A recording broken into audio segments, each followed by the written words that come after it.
Student protesters at Northwestern University shut down a sociology class after a professor invited a representative from ICE to speak to the class. The protesters claimed that speech could make some students feel uncomfortable, so it was shut down. All of this as the school's president says free speech is not absolute. To talk about this morning, we've got the president of the Northwestern College Republicans, David Donnelly, and Public Relations Secretary of the Northwestern College Republicans, Sammy Quattle. Good morning, gentlemen. Thank you very much for joining us. Thank you so much for having us. Thank you for having us. All right, David, let's start with you. So this professor invited in wanted both sides of the story. So the first speaker was going to be this ICE agent who would talk about their mission, and the second guest was going to be somebody who is in this country illegally. What happened when the ICE agent was talking?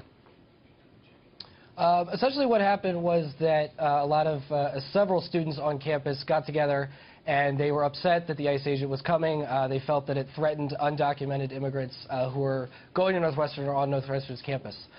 In reality, what it really was it was just a PR person for ICE. And right. What it was supposed to be was a two-day sort of seminar that was going on in a sociology class that would give the students two really great perspectives of basically what's going on in the immigration reform debate.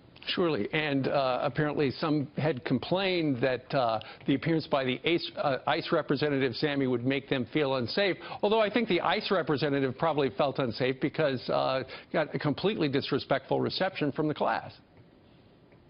Exactly, and that's why Professor Redbird had really no other choice but to cancel the event at the end.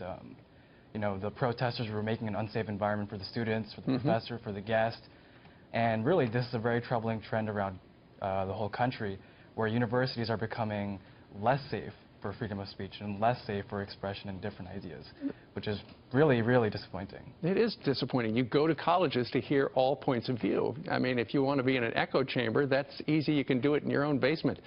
David, while they did shut down the ICE representative, your university had no problem inviting somebody who was convicted as a terrorist for killing two students when they hit a bomb. The organization hit a bomb in a box of candy.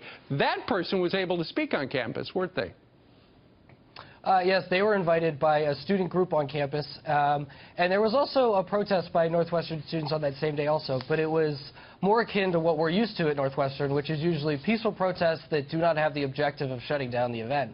A lot of students actually had a silent candlelight vigil outside of the building where it was being formed, and I think was a great example of a good form of protest because the speaker still got to speak. Right. Students who were in opposition to it were very clearly able to make their point, and freedom of speech basically won the day that day.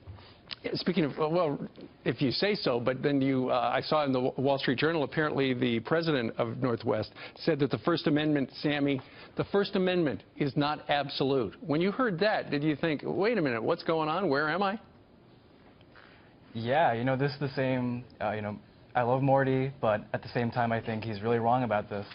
You know, earlier in the year to the freshman class, he defended safe spaces. I think in a lot of ways the administration has been a little bit complacent. They haven't been very aggressive towards us or towards freedom of speech in general, but I think they can do a little bit more to defend it and at least tone down the extremism by, you know, this group of students. Yeah. And not to jump in here, but to be clear, President Shapiro actually was very clear on he condemned this specific incident. In the past, he said that freedom of speech is not absolute, and I think from his perspective, that's a lot of safety concerns come up in situations like this. But in terms of this specific ICE event, he's condemned it, and the university is actually opening an investigation. Well, that's good, because you've got to be tolerant of all points of view, especially if they are in a safe space, simply speaking their mind. David and Sammy, we thank you very much for getting up so early today out there in Chicago. Thank you, guys. Our pleasure. Thank you so much for having us. You bet.